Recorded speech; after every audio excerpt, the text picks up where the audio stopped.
हमने सरकार को 48 घंटा का अल्टीमेटम दिया है। अगर 48 घंटा में सरकार जो है हमारी बात को नहीं मानेगी तो आंदोलन को और उग्र किया जाएगा। प्रशिक्षण से हमको समस्या नहीं, प्रशिक्षण के टाइमिंग से समस्या। शिक्षकों को जब शराबियों को पकड़ने का काम दिया जा सकता है तो ये खैर मनाइए कि आपको पर्व के समय में प्रशिक्षण दिया जा रहा है, वरना आपको शराबियों को भी पकड़ने के लिए कहा जा सकता है। पूजा पाठ करेंगे, कब अपने परिवार को समय देंगे, कब अपने बच्चों को हम समय देंगे। और हमको लगता है कि ये जो आदेश निर्गत जो पदाधिकारी किए हैं वो पारिवारिक लोग नहीं। जिसकी भी सरकार होती है वो सरकार शिक्षकों पर ही गाज गिराने का काम लगातार कर रहे हैं। आप देख रहे हैं JK 24/7 और मैं आपको सीधे लिए आ गया हूँ। शिक्षकों का प्रशिक्षण चल रहा है और वो किस सेंटर पर है? ये बेगूसराय का एक सेंटर है जहाँ शिक्षकों की प्रशिक्षण की व्यवस्था कराई गई है। लेकिन शिक्षक अपने प्रशिक्षण को लेकर सहमत तो दिख रहे हैं, लेकिन उन्हें ये सता रहा है कि जो वक्त तय किया गया, जो समय निर्धारित की गई है, वह समय बेकार। प्रशिक्षण से हमको समस्या नहीं है, प्रशिक्षण के टाइमिंग से समस्या प्रशिक्षण से नहीं है, इस प्रशिक्षण के समय से। उस समय में शिक्षक चाहते हैं कि हम परिवार के साथ रहें, परिजनों के साथ रहें। किसी के बच्चे बाहर हैं, किसी के घर में कोई छाती कलश रखे हुए, कोई जंघा कलश रखे हुए, कोई गंगा जल पी करके रह रहा है, कोई फलाहार है तो कोई अरवा अरवाइन भी खा रहे हैं। ऐसी परिस्थिति में आस्था पर जो चोट पहुंचाई जा रही है बिहार सरकार के माध्यम से, इन बातों को लेकर शिक्षक खासे व्यथित नजर आते हैं।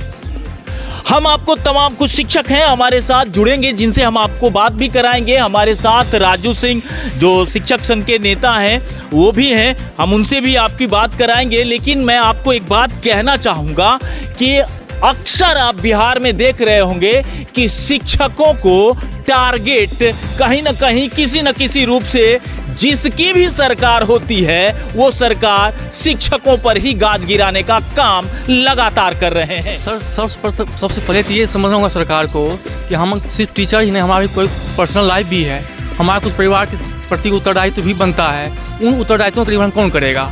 अब छुट्टियों के समय में जो हमारे परिजन बाहर रहते हैं, कहीं भी देश विदेश रहते हैं, वो सभी छुट्टियों में आते हैं, कुछ परिवार में मिलेंगे, सब आपस में मिलजुल के कुछ काम करेंगे, कुछ योजना बनाते हैं। या जो परिवार में जो मतलब बीमार हैं उनके इलाज के लिए कहीं बाहर जाएंगे। तो इस छुट्टी के दौरान ये जो ट्रेनिंग दिया जा रहा है, ये ट्रेनिंग ना हो कि हमारे लिए टॉर्चर साबित हो रहा है। मेंटली रूप से हम लोग दुनिया के सबसे बड़े प्रजातांत्रिक लोकतांत्रिक देश को आज तक उसके चुनाव आयोग को उसको अपना कर्मचारी भी नसीब नहीं है। जनगणना कराना हो, शराबियों को पकड़ना हो, बाहर में शौच करने जाने वाले को पकड़ना हो तो उसके लिए सबसे सुगम मार्ग है शिक्षक। अब शिक्षकों को जब शराबियों को पकड़ने का काम दिया जा सकता है तो ये खैर मनाइए कि आपको पर्व के समय में प्रशिक्षण दिया जा रहा है, वरना आपको शराबियों को भी पकड़ने के लिए कहा जा सकता था और आपको करना होता, क्योंकि आप कर्मचारी नहीं, आपको सरकार अब एक गुलाम कर्मचारी के रूप में प्रदर्शित करने में लगी हुई है। अब बने रहिएगा हमारे साथ, हम तमाम लगातार खबरें आपको दिखाते रहेंगे। लेकिन कुछ भी आपको दिखाएं उससे पहले हम आपको राजू सिंह के पास लिए चलते हैं। बात करेंगे इनसे कि श्रीमान क्या कुछ कहानियां बन रही हैं बिहार की राजनीति में। कुछ समझ में नहीं आ रहा है कि नवरात्रा के समय में खास करके महिलाओं को जो परेशानियां आ रही हैं उसको लेकर क्या कहेंगे? देखिए, दुर्गा पूजा के छुट्टी के दौरान आवासीय प्रशिक्षण की व्यवस्था ये बहुत ही सरकार का गलत निर्णय है। इससे शिक्षकों में काफ़ी आक्रोश व्याप्त है। और सबसे बड़ी बात है, जो लोग कलश स्थापन करते हैं और पूजा पे स्वयं बैठते हैं एवं अन्य भी जो शिक्षक हैं वो विशेष सात्विकता का ख्याल रखते हैं। और इसको लेकर के काफ़ी जो है शिक्षकों को समस्या है। और इस प्रशिक्षण से हमको समस्या नहीं है, प्रशिक्षण के टाइमिंग से समस्या है। हम सरकार से मांग कई दिनों से कर रहे हैं कि अगर आप प्रशिक्षण लेना चाहते हैं, देना चाहते हैं तो इस प्रशिक्षण को दुर्गा पूजा के बाद शिफ्ट किया जाए। और सबसे बड़ी बात है कि बेगूसराय के जिला के शिक्षकों को मुंगेर भेज दिया गया, गया भेज दिया गया। अब एक दिन जाने आने में कुल मिला के 2 दिन हो गया और वहाँ 6 दिन प्रशिक्षण करना, तो कुल मिला जुला करके दुर्गा पूजा की छुट्टी समाप्त हो गई। कब हम पूजा पाठ करेंगे, कब अपने परिवार को समय देंगे, कब अपने बच्चों को हम समय देंगे?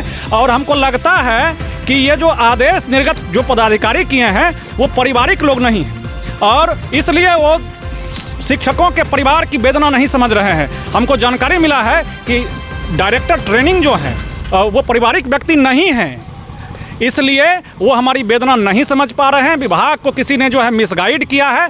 आज इन्हीं तमाम बातों को लेकर के शिक्षकों ने आक्रोश स्वरूप आज 1 दिवसीय उपवास पर आकर के प्रशिक्षण लेने का फैसला किया है। हमने सरकार को 48 घंटा का अल्टीमेटम दिया है। अगर 48 घंटा में सरकार जो है हमारी बात को नहीं मानेगी तो आंदोलन को और उग्र किया जाएगा। और मतलब पारिवारिक कहने का क्या सेंस? कहने का मतलब है कि हमको जानकारी मिला है किसी के द्वारा कि जो डायरेक्टर ट्रेनिंग है उनका अपने परिवार में विवाद चल रहा है, जिसको लेकर के मुकदमा चल रहा है। और चूंकि जो व्यक्ति परिवार के साथ में नहीं रहेगा, वो परिवार के सदस्यों के बीच रहने का जिसको आदत नहीं है, वो कैसे समझेगा पारिवारिक लोगों की वेदना? तो निश्चित रूप से दूसरे का दर्द वो नहीं समझ रहे हैं। हम शिक्षक तमाम जो है पारिवारिक लोग हैं, हमारे छोटे छोटे बाल बच्चे हैं। कोई गया का टीचर बेगूसराय में बहाल है, बेगूसराय का टीचर बक्सर में बहाल है। अब 7-8 दिनों की छुट्टी मिली है और इस छुट्टी में भी जो है कुल मिलाकर के 8 दिन जो है इस ट्रेनिंग के चक्कर में हमारा समाप्त हो जाने वाला है। हम लंबे अरसे से छुट्टी की तैयारी करते हैं कि छुट्टी होगा तो अपना जो पेंडिंग कार्य है, किसी को डॉक्टर से दिखाने के लिए दिल्ली जाना है, बम्बई जाना है, या तमाम जो समस्याएं हैं उन समस्याओं के समाधान के लिए शिक्षक जो है पहले से माइंड मेकअप किए रहते हैं। ऐसे में अचानक दुर्गा पूजा के छुट्टी के दौरान प्रशिक्षण का घोषणा कर देना, वो भी आवासीय, गैर आवासीय रहता तो ज़्यादा परेशानी नहीं होती। शिक्षक अपने घर से पूजा करके और जिस जिला में ट्रेनिंग हो रहा है उस जिला के शिक्षकों का उसी जिला में अगर प्रशिक्षण करवाया, बहुत सारे लोग ये देखिए, ये देश आस्थाओं से घिरा हुआ है। हर व्यक्ति का कहीं ना कहीं किसी न किसी प्रकार से आस्था है और उस आस्था की पूजा की जाती है। और ऐसे में बहुत सारे लोग ऐसे हैं जो खास करके नवरात्रा में कोई तो अन्न जल ग्रहण नहीं करते। बिल्कुल ये नाजायज बात है। यह शिक्षकों के धार्मिक भावनाओं से भी जुड़ा प्रश्न है। तो इस प्रशिक्षण को जो है बाद में शिफ्ट किया जा सकता था, या विभाग समय का सदुपयोग करना चाहती थी तो हिंदू धर्म के शिक्षकों के प्रशिक्षण की व्यवस्था अभी नहीं करती। मुस्लिम धर्म के जितने शिक्षक थे उन तमाम शिक्षकों का प्रशिक्षण इस समय में, दुर्गा पूजा के समय में लिया जा सकता था, लेकिन सरकार अपने जिद पर अड़ी हुई है। हम शिक्षक संगठन एवं तमाम प्रशिक्षु शिक्षकों की ओर से मांग करते हैं कि इस प्रशिक्षण को दुर्गा पूजा के बाद शिफ्ट किया जाए। मेरा तो बिल्कुल मन नहीं था। अभी हम खुद पूजा पाठ पे बैठे हुए हैं और सुबह से भूखे हैं, और आज हम लोग निर्णय लिए थे आज हम लोग उपवास पे रहेंगे। अभी हम लोग खाना नहीं खाए हैं, और जब यहाँ खाने की छुट्टी होगी तो यहाँ का भोजन भी हम लोग नहीं करेंगे। ऐसे में यहाँ भोजन में क्या क्या व्यवस्था है? बोली तो है जो फलाहार की व्यवस्था है, लेकिन जो बर्तन में खाना बन रहा है तो हम लोग के घर पे होता क्या है, जो नवरात्रा के समय में नए बर्तन का प्रयोग किया जाता है, और यहाँ किचन में नया बर्तन नहीं है, पुराने बर्तन में ही खाना पका है। और हम लोग सेंधा नमक में अरवाइन करते हैं, और यहाँ का भोजन हम लोग नहीं करेंगे। बहुत दिक्कत है। क्या कहेंगे श्रीमान इससे? मतलब इस प्रशिक्षण में आप लोग कुछ सीख नहीं पा रहे? बिल्कुल नहीं सर। जब तक हम कोई काम दिल से नहीं करेंगे, दिमाग से स्थिर होकर नहीं करेंगे, तब तक हम लोग उस काम को 100% सफलतापूर्वक कैसे कर पाएंगे?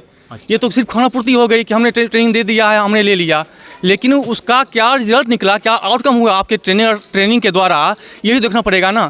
हमारा दिमाग स्थिर है ही नहीं। यहाँ पर पूजा पाठ का दिन है, बहुत तरह के कार्य होते हैं घरों में, उन घरों का काम कौन करने आएगा? कौन करने आएगा? बड़ी बात कही आपने। क्या कहेंगे? जी, समस्या प्रशिक्षण से नहीं है, इस प्रशिक्षण के समय से है। समय से जी, क्योंकि ये नवरात्रा का समय है, सारे लोगों का ध्यान माता रानी पर है, तो यहाँ पे बिल्कुल भी लोगों का दिल नहीं लग रहा है। बस किसी तरह से लोग दे रहे हैं, हम लोग ले रहे हैं। क्या कहेंगे श्रीमान आप? प्रशिक्षण से हमें कोई समस्या नहीं है, सिर्फ समस्या है प्रशिक्षण के समय को लेकर।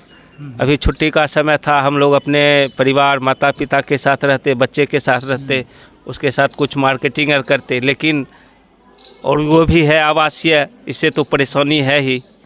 तो बढ़िया है ना कि आप लोग को प्रशिक्षण दिलवाया जा रहा है। यहाँ गाय बकरी गिनने तो नहीं भेजा जा रहा है। छुट्टी किस लिए होता है? जिस छुट्टी का हम लोग उपयोग ही नहीं कर सके, अपने माँ बाप की सेवा नहीं कर सके, बच्चे के समय में साथ में समय नहीं दिए, उस छुट्टी से फिर फ़ायदा क्या? उसके बाद रह गई कि जो जब छुट्टी होता है तो थोड़ा माइंड रहता है कि जो काम सेटल रहता है, ये काम करना है, वो काम करना है छुट्टी के समय में, लेकिन वो सब फिर मेरा जो प्लान था वो सब कैंसिल करना पड़ेगा। यही प्रशिक्षण पूजा के बाद लिया जाता तो कोई परेशानी नहीं। हम लोग प्रशिक्षण से कभी नहीं डरते हैं। देखिए, इस छुट्टी के समय प्रशिक्षण का कोई औचित्य नहीं बनता है, क्योंकि यह एक सरकार खाना पूर्ति कर रही है। क्योंकि जब हम मानसिक तौर पे बिल्कुल इसके लिए तैयार नहीं हैं, सिर्फ अपनी नौकरी बचाने के लिए एक खाना पूर्ति कर रहे हैं, क्योंकि पूजा पाठ छोड़ करके हमें अपने बेटा को आसाम लाने जाना था, टिकट तैयार था, लेकिन मुझे अपनी टिकट कैंसिल करा करके यहाँ रहना पड़ रहा है। इस स्थिति में हमारे बच्चे भी परेशान, मैं भी परेशान। तो यह गुणवत्तापूर्ण शिक्षा की जो बात सरकार कर रही है, वह गुणवत्तापूर्ण कभी भी हासिल नहीं कर पाएगी, क्योंकि मैं कुछ सीखूंगा ही नहीं, सिर्फ ये खाना पूर्ति रह जाएगी। मैं विद्यालय में जाके क्या दूंगा, यह सरकार ही जानेगी। हम लोग प्रशिक्षण से ये नहीं है कि प्रशिक्षण होना चाहिए, उसके लिए कोई दिक्कत नहीं, लेकिन ये पूजा के समय प्रशिक्षण, इससे हम लोग थोड़ा व्यथित हैं।